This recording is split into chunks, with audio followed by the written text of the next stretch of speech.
Okay, welcome to Firefighting Today. This is the Firefighting Weekly Roundtable. We talk about all sorts of things fire service related, and we meet each Sunday evening at 8 p.m. Eastern Time. And if you can watch us live on YouTube, if you are watching us live on YouTube, you can leave a YouTube comment. We'll bring your discussion right into the discussion. We'll put it right up on the screen, and we'll be able to interact with you.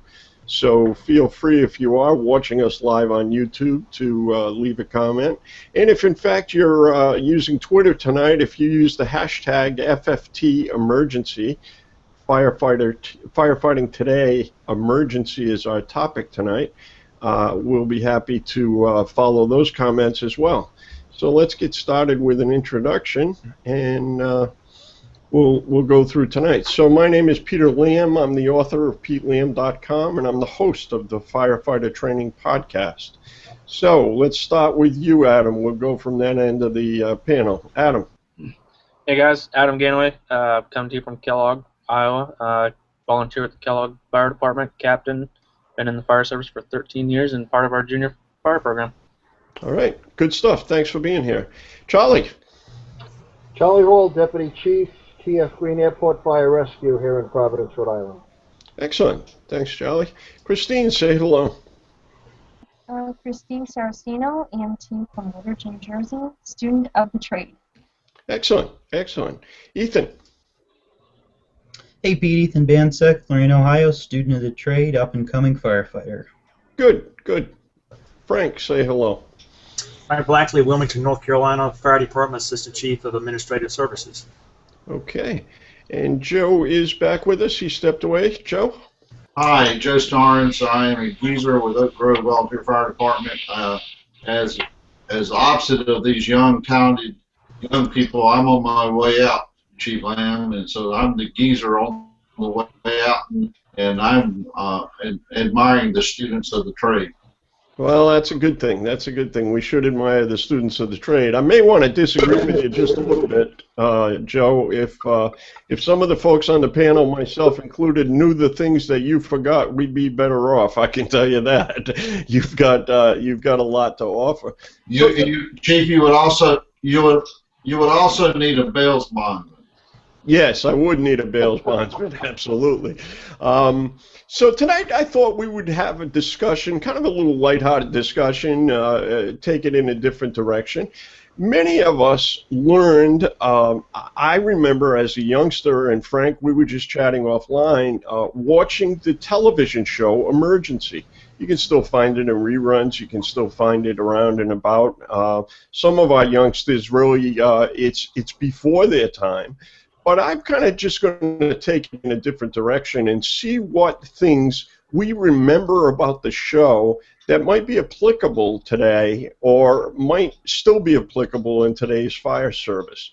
So a couple of things I would say is, remember that the show started probably, I don't know, somebody can correct me on the panel, I'm going to say 73, 74, somewhere in that range, early 70s, I guess is safe to say.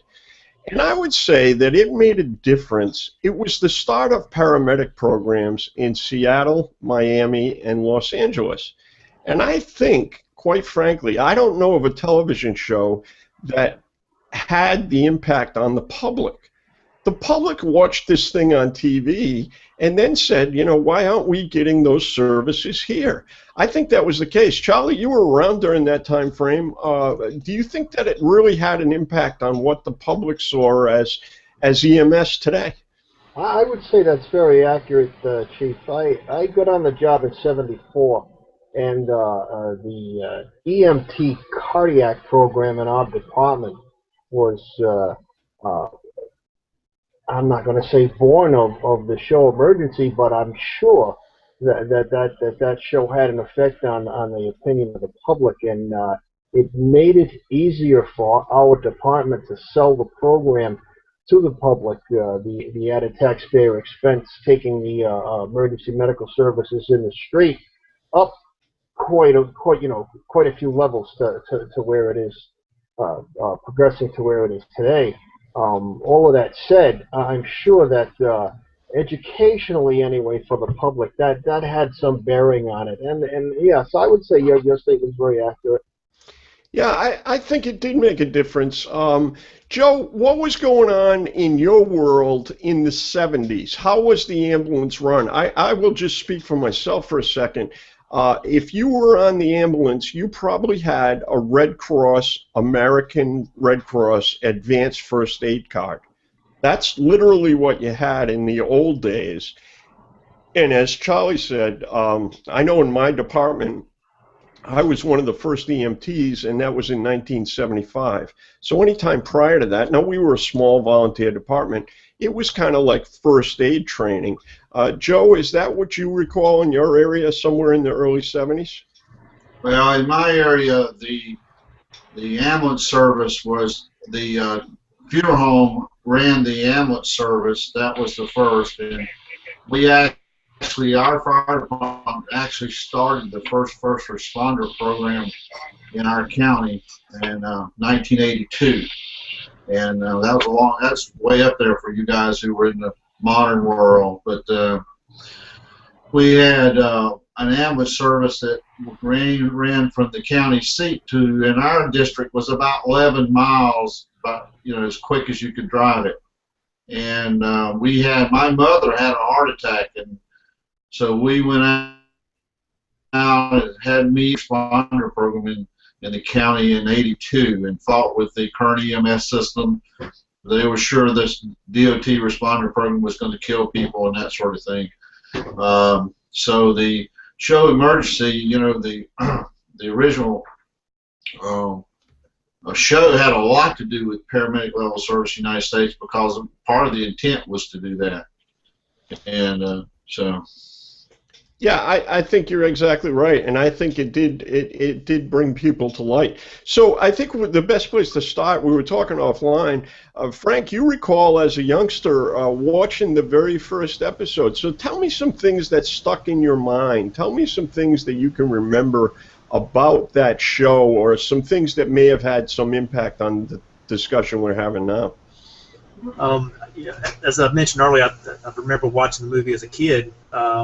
At some friends of ours' house when my parents had gone out of town, and just intrigued by the whole thought of firefighters and providing emergency medical care, and just seeing the whole. What I thought was neat was how they basically were proving, I guess to a certain extent, that basic life support wasn't getting it anymore, and you needed to really start pushing drugs and using defibrillators and all of the more high-tech medical gear that was available at that time. So it was really kind of, it stuck in me, and between myself, my brother, next door neighbor, man, we played emergency in the backyard and the streets and all that. So I guess it affected me to become what I am now. Yeah, absolutely. I think many of us fall in that category. Adam, you had some thoughts about the first season. You were talking about it, and there was sort of a resistance, or at least they portrayed it on the show, but I think there was a resistance in real life. You want to talk about that a little bit? Watching the rerun, notice how the Dr. Brackett was actually kind of resisting the program, having medics out in the field. So that part really stood out on the first episode that I watched, how he just was kind of totally against the whole deal of having them out there. Yeah, it was interesting for folks that were running the ambulance at that time. The fact that we had to call in every single decision to a physician was really kind of, firemen kind of resented it, and the docs resented us, and there was that friction like everything else until it gets started. What can we say about this, a single engine and a squad house? It's a single engine company. There's 6 guys on duty in Station 51. Anything about the dynamics, or anything you watched or you see, or I'll throw a softball out there. So it's the early 70s. So they never, seatbelts were not a big deal in the fire service. But what was a big deal every time they went on a response? Wore a helmet. Yeah, interesting, right, Frank? I mean, that was like an SOP. You had to have your helmet on while you were responding. I'm not quite sure I get that, but, but so I guess my point is, though, interesting that if we looked at that today, do your members in your department do everything they're supposed to every time they respond, right? I know it's a movie and I know it's television, but it was interesting that there was a certain rule or regulation that every time they went out the door, they wore a helmet. So there was a difference while you were responding. Anybody else think of anything else that that the show, the station life, the station house? Charlie, anything that sticks in your mind? The place was immaculate. All the time. Yeah, so it was the perfect firehouse, right? It was always clean, everything was in its place, everything was squared away. There's something we can take from there, right? Well, in a perfect world, every station would look like that, but we know that to be different, all of us. Right, right. What else was an interesting, anything else from watching the show, Ethan or Christine, if you watched it at all, anything you can bring together that brings us into today's fire service?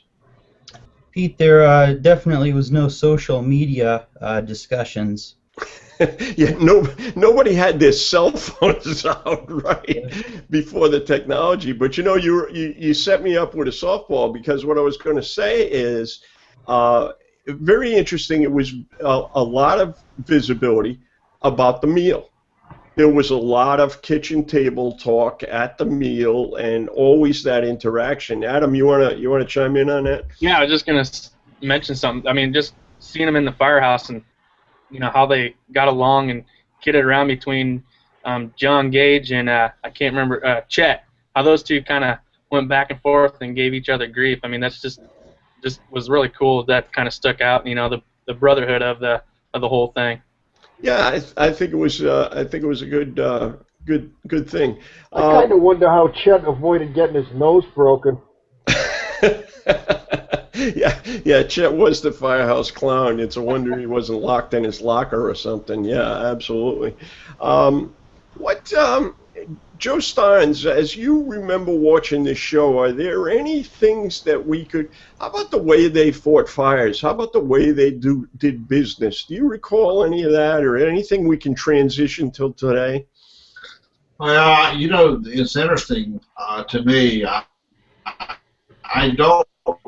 I remember this sort of thing, and a lot of the firefighting was smoke eating firefighting, but I was so enamored by the trade in '78 to '82 that I believed about anything you showed me.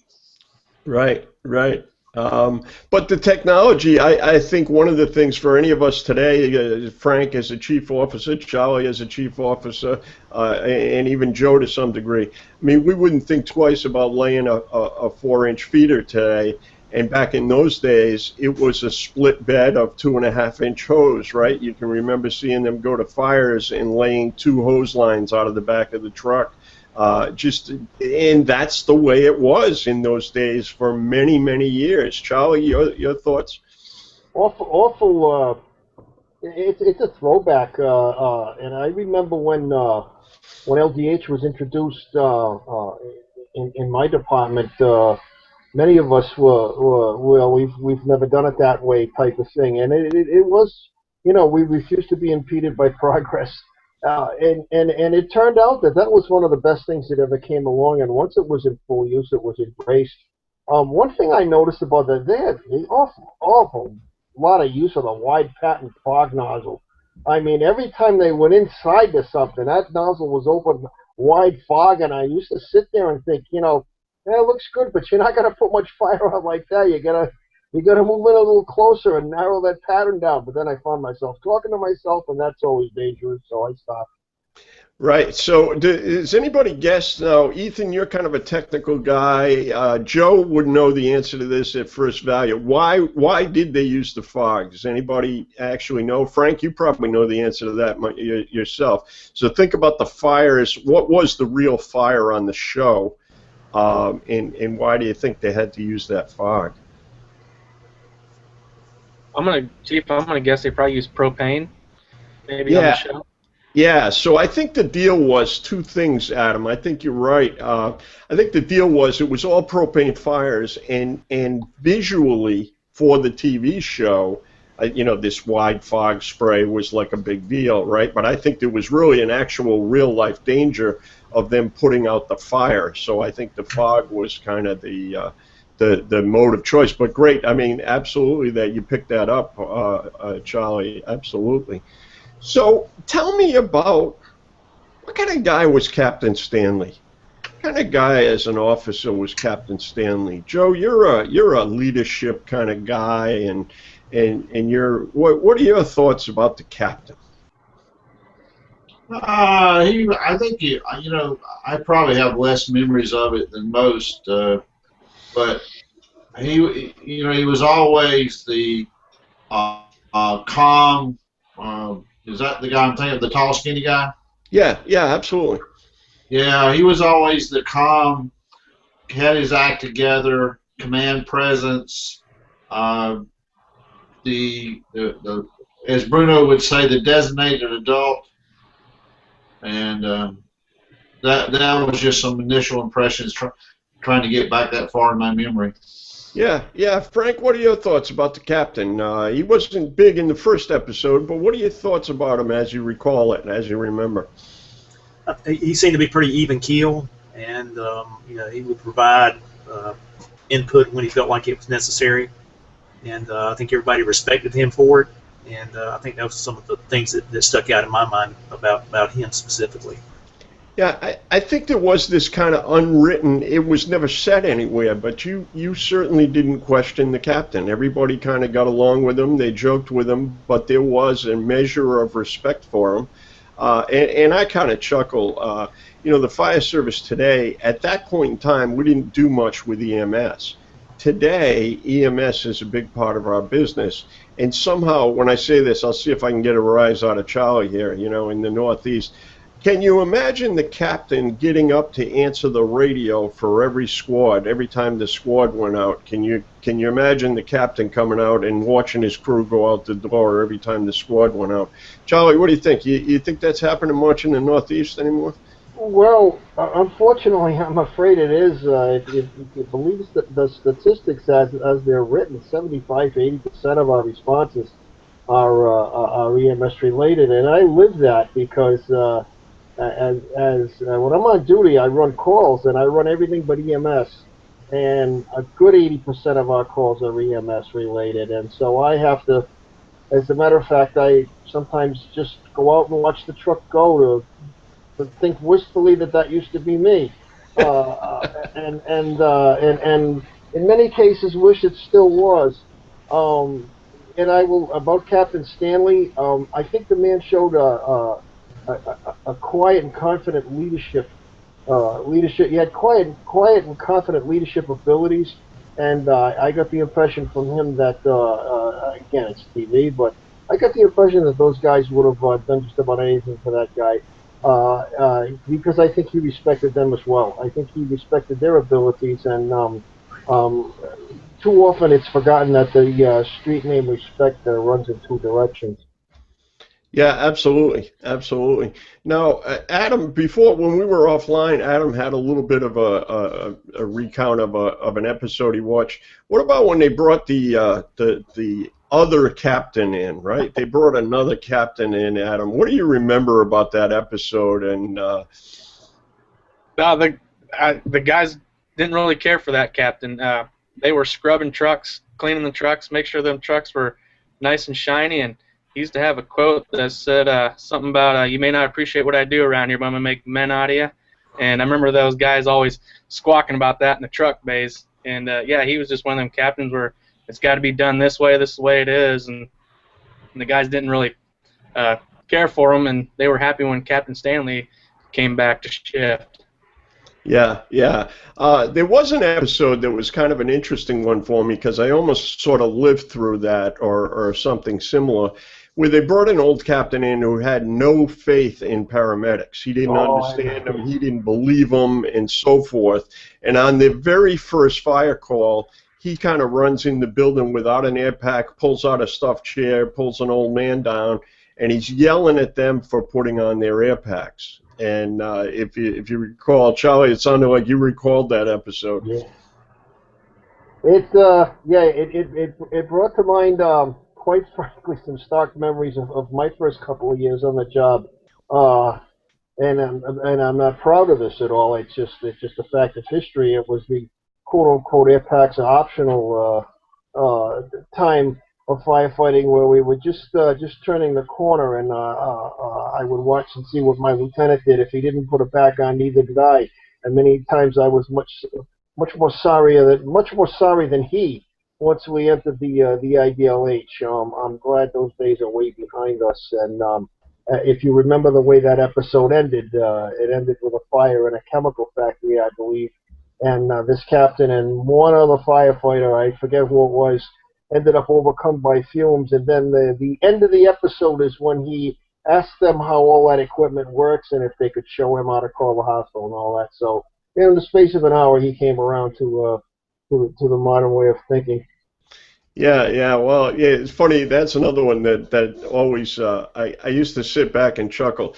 You know, it was like quarter of whatever the hour was, quarter of the hour when the show was on, and they would put out like these factory fires and stuff. And I know when I tried it in real life, it would take me like all night. Hey, yeah, they did in 15 minutes what it took us days to do. Yeah, I never understood that. I never really got that. What about the condition of the men? Were the men in good physical condition, right? So we just saw a thing. Here we are recording this in August of 2014.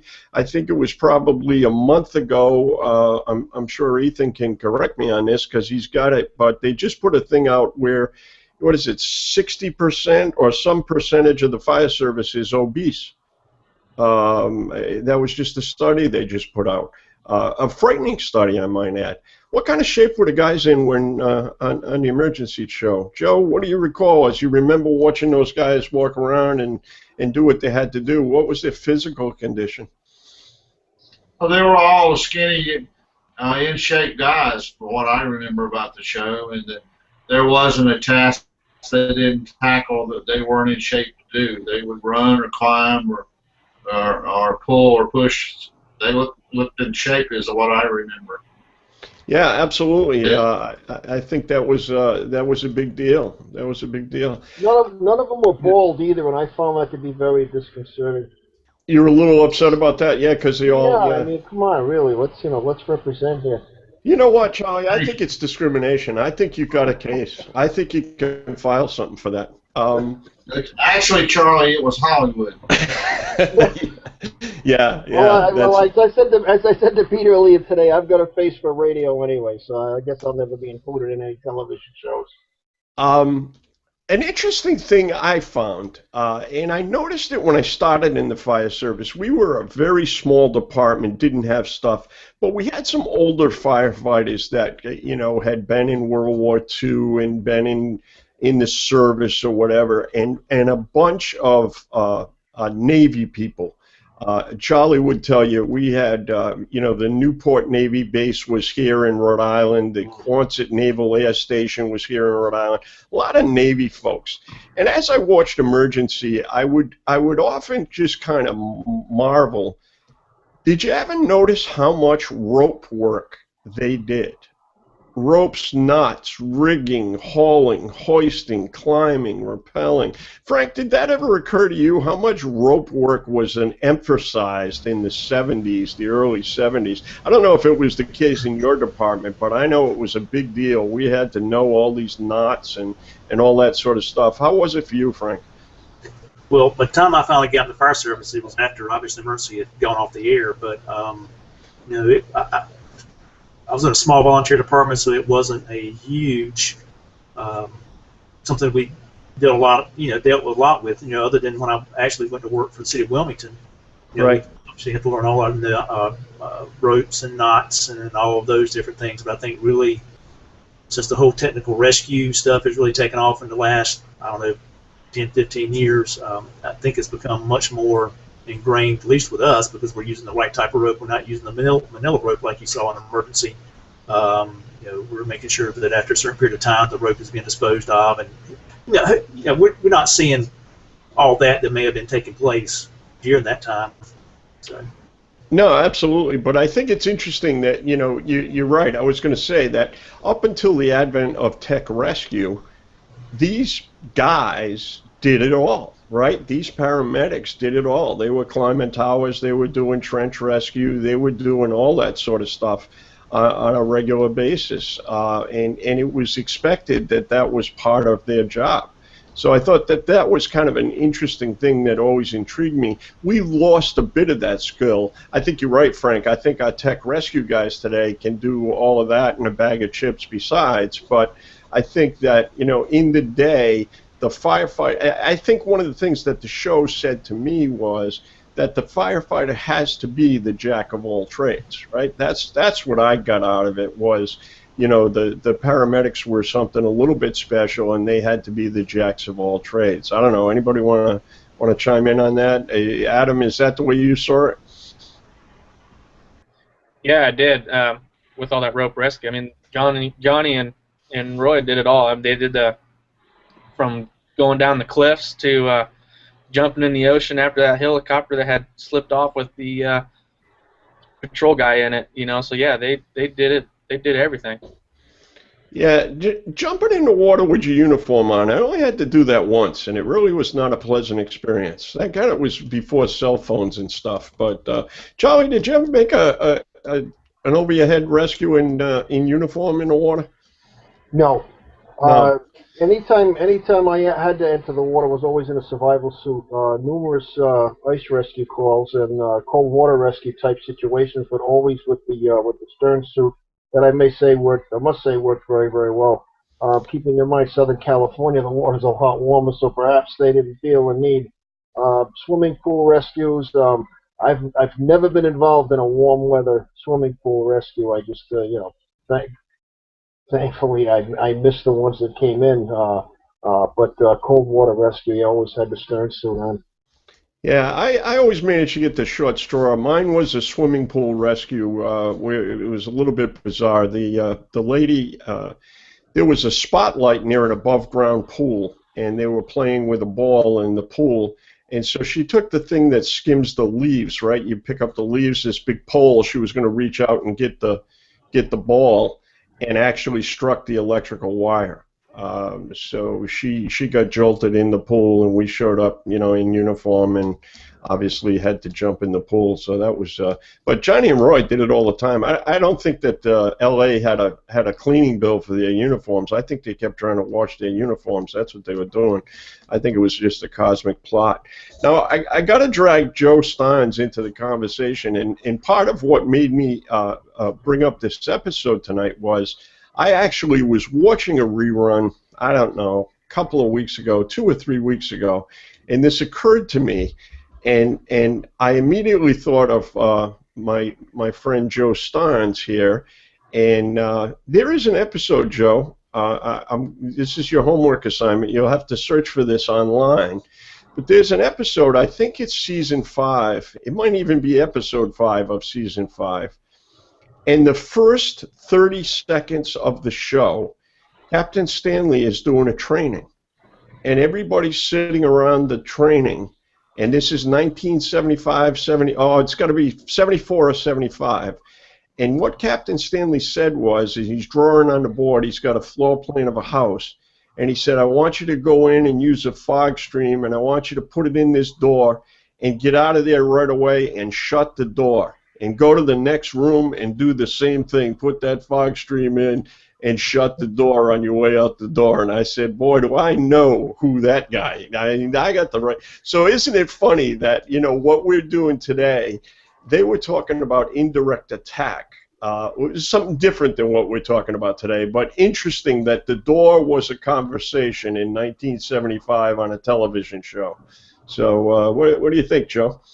Well, my son has found a document from the late 1800s where a fire chief in London was saying, keep the door shut, open it only to apply water and shut the door. So a lot of things we think is brand new is really not so brand new. I think part of the importance of that show, Jim Page was the battalion chief in L.A. that was one of the lead consultants on that show, and actually the show originated from a conversation, as I understand it, from a producer in Jim Page.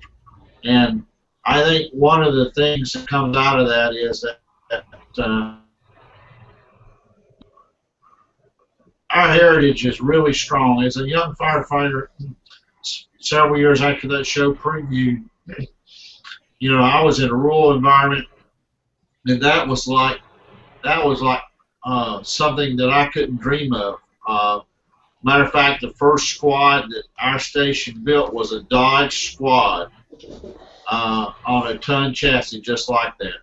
I think that from a standpoint of we're never more than 2 feet from our heritage, no matter what we do. And sometimes we hurt it, sometimes we help it. But from a fire behavior standpoint, you know, it's not modern fire behavior, it's just fire behavior. Absolutely, absolutely. Tell me, does anybody remember any times where Roy or Johnny or somebody got hurt? How did firefighters get hurt? Or because I got something else that struck me from the 70s. Anybody recall any instance where somebody got hurt? Frank? Of course, I always remember the snake bite, where he got some zombies on himself, and he's transferred on the back of the engine, and you know how he and Chet were always going back and forth with each other. Chet was the one that was most concerned that he was going to be okay, which goes back. What we touched a little bit earlier was the camaraderie and the friendship among the people which still exist today. Absolutely, and usually it's the guys who are going at one another who are actually, in fact, the closest. If you folks don't recall that episode, it was kind of, you know, L.A. and certainly Phoenix, and this happens all over the country. It doesn't happen to Charlie and I, but all over the country it's a big deal. They were off-road down an embankment at a vehicle accident, and Johnny actually got bit by a rattlesnake. So, you know, that's part of the hazards. I talked to a friend of mine in Florida, and you know, he said he was a guy from up here in the Northeast and went down there, and his first car wreck was like upside down in one of those little drainage ditches, and he's ready to get in there and do some work, and somebody said, you know, why don't you be careful of the alligators? You know, that might be your first call there. Anybody else recall any other time that firefighter, you know, either Johnny or Roy or a firefighter got hurt? Anything? Didn't Roy go out a window rescuing somebody, contacted an electrical line, and fell on the porch roof, and then fell to the ground? Yeah, absolutely, yeah. So it was kind of like the informal ladder bailout. He was coming out the window, the ladder slipped and caught an electrical jolt, and had to be revived actually by a paramedic intern or a student. It was a young lady, I think, that was with him at the time. Adam, you recall any times when somebody got hurt? I do, but I can't think of the episodes, Chief. I remember some of the guys getting hurt, but the episodes slipped my mind. Well, you know, another one that came to mind, I did a little research as we were getting ready for the show, and, you know, Johnny getting hit by a car. And, you know, it's August 2014. Why don't you pick up the latest episode of Firefighter Close Calls, and you'll see a firefighter getting hit by a car. It's occurring every day and every time. I can recall an episode where the transporting ambulance got in an accident, and that was a strange situation. So, you know, firefighters, they didn't show it a lot. They didn't dwell on it, but I think the show did a good job of showing that there was some risk and there was some hazard to the job beyond just the fire stuff. So I think that was a good thing. Anything else? Here's an interesting point. Anytime they entered these giant warehouse fires or whatever, does anybody recall something that was pretty routine? And it was not very routine for us for up until a few years ago. Anybody remember how when they were going in a building or a big building? Anybody remember? Say it again, Charlie? The tagline. Yeah, right. It was pretty common for them to use a rope. And I don't know about you, Charlie. I mean, you were in this time period. I certainly didn't use a rope an awful lot up until, late, wide area search and those things. What about you? When you went in these big buildings, were you ever taking a tagline? Never. No. Never. The buddy system, to the degree that it worked, try not to get separated, but other than that, you thought the right to left, left to right search. One thing that I ran into when I was in the military and crash rescue was the use of the mini strobe lights on every air pack. Part of a daily check to make sure that the strobe light worked. Small white strobe light attached to every pack, and anytime you down that breathing apparatus, that strobe light was activated. Right. Yeah. That was, in fact, if I'm correct, Charlie, those were probably the old World War II Mae West jackets. What was on a life jacket? Well, no, I'm talking about on the SCBA itself. Oh, on the SCBA regular one. itself, every breathing apparatus was equipped with a strobe light, a white strobe light, and it was integrated right into the frame. Right. They were I believe, if I remember right, they were either Intersperos or I know they were not Scots. I believe they were Intersperos. And they had the strobe light integrated right in, so anytime you turn that bottle in, you flip that strobe light on. Yep. So, yeah, the use of taglines. Frank, when you started on the job, was anybody telling you to take a tagline in the building? Yeah, we did talk about it a little bit, especially if it was a very large building. Obviously, being in the volunteer department, we didn't have too many that we had to deal with, but it was discussed. Yeah. Joe, in the rural areas, were you guys in the habit of using a search line? Was that something you did or you talked about, or was that not even on the radar? I was muted. It was on the radar. It wasn't used much. It's more of if you were going to go deep into something, but we were not pretty rural. We were rural, and so we didn't even have the many matches at that point in my career. So not so much is the answer. Right. Okay, and I think that's the case. I think not so much for all of us. So what did Ethan? You didn't watch it much, but you're a student of the trade, as you say, and I certainly agree with. What do you think the impact was of emergency, and is there anything we can take away from the things we talked about tonight? Is there anything we should keep or anything we should take away as we think about this? Well, it definitely won support from the public in those times, and it brought more attention, I think, to what we do and the fact that, we don't just do fire, we do a myriad of other topics. Yeah, I think that certainly helped. I think we did get that message out that we do a lot more than fires.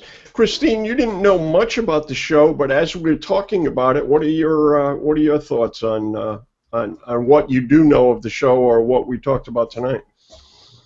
I have to agree with Ethan when he said it gave firefighting more public exposure. People, even though it was Hollywood, people got a better idea of what firefighters do, and I think that was kind of the tipping point in fire service history, that it wasn't just fighting fires anymore, especially since both Johnny and Roy were paramedics. You got to see more of what they did in emergency medical services. You'd see them extract patients from car wrecks, transporting people with a heart attack to the hospital, any number of things. And I'm just, throwing out a couple of examples. But, and also the rope rescue aspect as well, which you discussed. We have here in New Jersey a rescue technician course that can be taken by either firefighters or EMS personnel. In fact, I had an officer when I first joined the fire department who actually got me excited about rescue technician before I'd even gotten my EMT cert. So, when I get back into the fire service, that's definitely something that's going to be on the to-do list. Yeah, it's the issue I have with rescue techs, and it's you got to have a tremendous training budget to be able to sustain it. I mean, those are skills when you're starting to hook up a 4-to-1 hoist system and those kinds of things. If you're not doing it all the time and you're not totally familiar with it, you know, there's a deterioration of skills that you lose there, certainly. So I think that, you know, we got to make sure that we're proficient. But Adam, what do you think? What do you think about our discussion? What do you think the difference is in the, you know, what difference did the show make in our fire service history?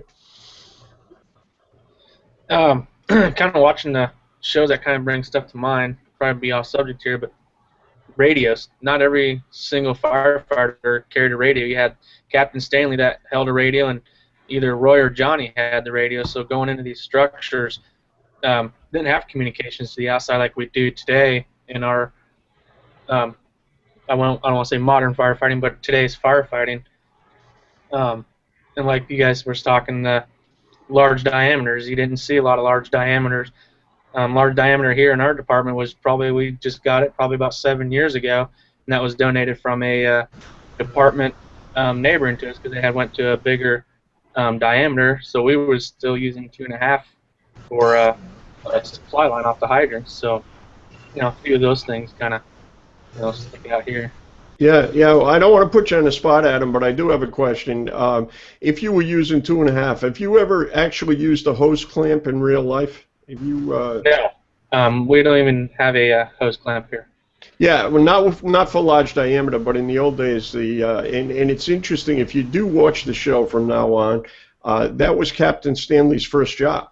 Captain Stanley got out of the truck and threw a hose clamp on one of those lines so that the hydrant could be charged early. And that's a great example of a tool that has, you know, gone by the wayside. And there's many a firefighter who's gotten a smack in the face by a hose clamp that was operated improperly.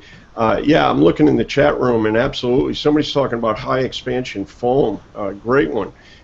They used to use high expansion foam on a pretty regular basis, and that's something that, you know, that pretty much has gone by the boards in a lot of cases. Charlie, do you use any? You're the foam guy here. You use any high expansion anymore? We use foam every day where I live. Right. Yeah, it's the 3% AFFF, but it's not the JetX that used with the high expansion foam applicator. We don't have anything like that. Ours is all turret hand line applied. Right. The high expansion is going by the boards. You haven't.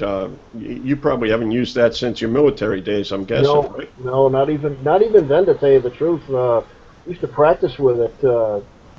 The old foam unit, but when that truck went by the wayside, it took the JetX applicator and everything with it, and the last we saw of it. Yeah, absolutely. And now, Frank, I want to make sure we're talking about the same thing. Did you say JetX or did you say JetAx? Because I'm familiar with both of those. What were you speaking about in chat? I think it's a great, for the folks there's people that don't have any idea what we're talking about. So, I think that's what it was called. I just remember it was on a ferry, I think, one of the movies, and they had to blow a door, and they used this thing, and they put it on there and had high explosives, and I can't remember if it's called the JetAx, it was something like that, but I remember it was something they used for a few years, and then of course it went off the market because it was quite dangerous. Yeah, absolutely. It was actually called JetAx, and it was essentially a shape charge where you could blow a hole in a door or those kinds of things. I think Los Angeles used it or what have you. Thank God it's probably not around today. Don't you wish that we knew how many firehouse pranks were pulled with that? I mean, you got to know that it had to happen for sure. Joe, what do you think?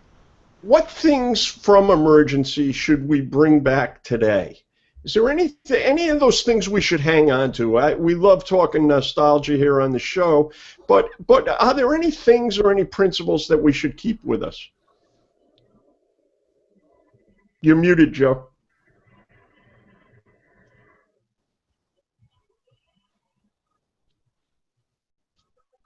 You should be good now. Nope. Don't have you. I'll come back to you, Joe. We'll come back to you. Frank, what do you think? Any things we should keep? And we'll see if Joe gets his thing resolved. So, you know, I mean, we talked about a bunch of stuff tonight. What are the keepers? What are the things we should keep?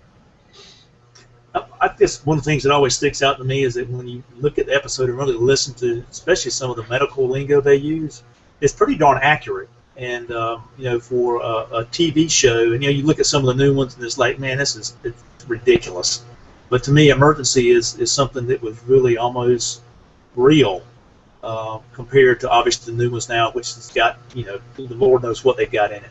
So you know, to me, I think taking away that it was real, it wasn't something that was obviously they had to do a lot of special effects and things of that nature, but that, and I think, you know, just taking back some of the I guess traditions. I mean, I look how somebody mentioned earlier is how immaculate the station looked, how much pride they took in their equipment, which sometimes I think we don't see that as much as we used to. Yeah, absolutely. I think that's absolutely true. And I think, you know, Joe made reference to the fact that, you know, they had advisors. And if you've ever written, let me check with my resident research guy. Ethan, you got anything written by Chief James Page? You ever seen anything written by Chief Page? I do. I have the book Effective Company Command or something like that. Oh my goodness. Yeah, absolutely. The guy was way ahead of his time as far as I'm concerned, certainly. And you got to remember, L.A. was way ahead of its time in a lot of ways, you know. So I think that that's an issue as well. Charlie, what are your thoughts? What do we keep? Well, I have to tell you, just if I may, Effective Company Command, James O. Page was on every reading list for every lieutenant's and captain's exam that I ever took, and it was a good read. By the time I was reading it, some of the stuff had already passed us by, but there were several test questions on each promotional exam from the James O. Page book, so we had to read it cover to cover.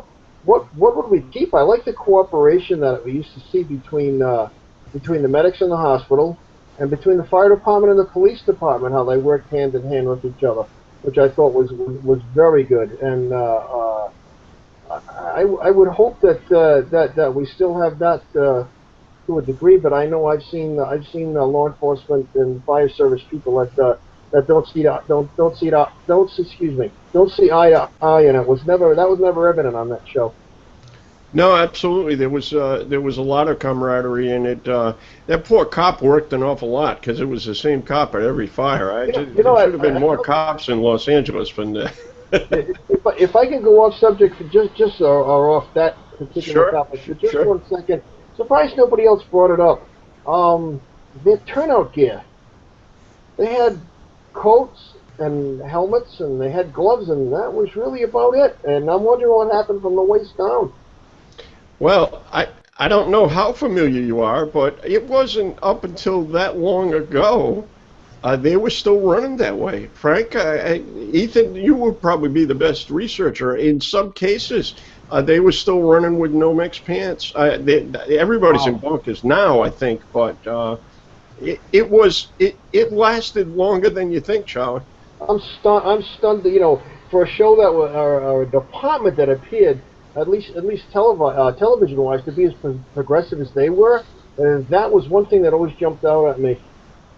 Yeah, that was kind of a West Coast thing. A lot of the West Coast departments did that. San Francisco, a lot of them worked that way, and some of it started, I think, with the truckies. You know, easy to climb ladders, easy to work on roofs, etc. And I think that was part of it, but that was there. So yeah, I mean, we talked about a bunch of ground tonight. So let's kind of wrap it up. So we talked about, you know, firefighters' fitness. We talked about Captain Stanley being a pretty good role model, being pretty effective, being pretty level-headed. We didn't mention Roy. Roy's kind of, you know, everything went with, you know, Johnny this and Johnny that. Roy was kind of an interesting senior man. As a chief, I would tell you, and Charlie would pick it, and Frank, I think, would pick it, and Joe. You know, Roy was the kind of guy you wanted. He goofed off when he had to, but he was level-headed. kept track of things. He was pretty calm and effective and efficient, and I think we forgot about the fact that just a good senior guy who was a stabilizer, and that's kind of nice to have in a department when you got just a guy you can count on, a solid guy you can count on every time. I think that's a good one. Joe, let's see if your audio's back, and you've got something about James Page. So, Joe, if let's just check your audio and make sure you're back with us.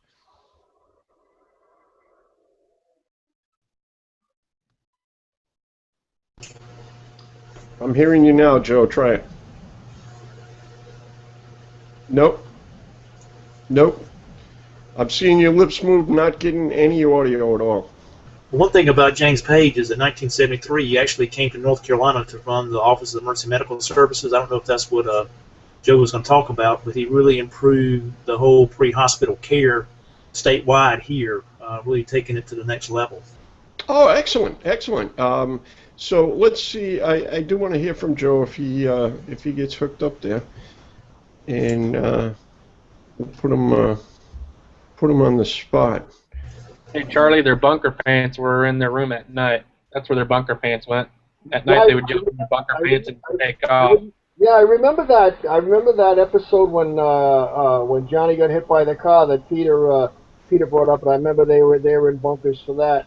But I always wondered what the difference was. You know, yeah, obviously, I would have liked to see. I'd like to find out a little more about that. And when was the advent of the day-night use of bunkers in L.A. City, County, and so forth? I'm interested in that. Yeah, we'll have to hunt that one down. It's let me see if I can refer that to my research assistant. My trusty research assistant Ethan can probably pull that one together without much effort. Yeah. So what we're looking for, Ethan, is when did they transition, and when, and that's another one, Adam. You brought it up. Joe, I'll get to you in a second, but listen, even in my most recent department, I was criticized a little bit. We were still bringing bunker gear into the bunk room in modern day, right? We were still. I can remember as a young volunteer having my bunker gear in my own bedroom at home to jump into. So you bring all those cancer-causing agents, carcinogens, crap. Yeah, I got an idea. Let's bring it into the bedroom. There's a great idea. Well, that's funny you speak on that, Chief. The first department I got onto the pay it on call, we actually kept our gear with us, and in the wintertime I would actually bring it in the house. Yeah. And I would actually gear up in my house and then go out to my vehicle in the wintertime. Summertime, stayed in the vehicle. Yeah, yeah, we never even gave it a thought. Joe, Joe, are you back with us? You have got something amiss there, Mr. Joe. We're seeing you talk, but I'm not hearing anything. You got something. How about if you move your mouse into the main screen, check your mic input, grab that gear, and make sure you're on the right mic. Right next to the receiver.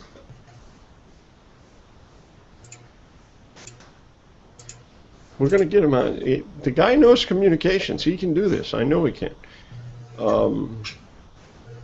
So I think it did make a difference. I think it was good for the public. I think it was good for us. I think it's entertaining to watch. I think it's valid, and for some of the young folks that didn't experience it when it was happening, I think it's worth watching today because you can watch it with a critical eye that we see today. And I couldn't agree with Frank more, is that even today, we probably don't give bicarb anymore at cardiac arrest, right? We're not too concerned about acidosis and so forth. But, primarily the things they did and the things they do almost relate to everything we do day to day now. So, Joe, how about now? Are you back with us? Not hearing it. Nope. No go. All right, so we're gonna call it there. Anybody have anything to add before we wrap it up for tonight's episode? Just one more thing. Sure. The way they used to do the dash rolls with the chain hooked to the steering column, if I'm correct, and then to the front bumper, and using the spreaders to bring that in. Nowadays we got the Rams to do that. Sure, absolutely. But I got a guy. I bet I know a guy who actually did that on more than one occasion. Charlie, did you ever use the Hearst tool to pull pull the steering wheel? That the Hearst tool around the front, actually under the bumper to the frame, and some cribbing on the hood to elevate and use as a fulcrum for the spreaders. Open the spreaders up, pull the steering wheel. Probably did it half a dozen or 10 times. Absolutely. That was the method of choice. That was the method of choice. Joe, we'll give you one more crack at it. You there? Not happening, Joe. Not happening. All right, so let's wrap this up. You can find us every week. If you are looking for me, you can email me at pete@peteliam.com. That's a good way to find me. You can always find me on Twitter. Just use the hashtag @PeteLiam. You can follow me on Twitter. And hopefully we'll see you again next week at Sunday evening, 8 p.m. Eastern Time. Now, I should preface that next week actually is Labor Day weekend, so there may in fact be a cancellation. I don't think we should interrupt anybody's holiday weekend. So in fact, we may not be here next week because I think we'll take the holiday off. So with that, we'll see you again, and stay tuned and watch us at firefightingtoday.com. All right.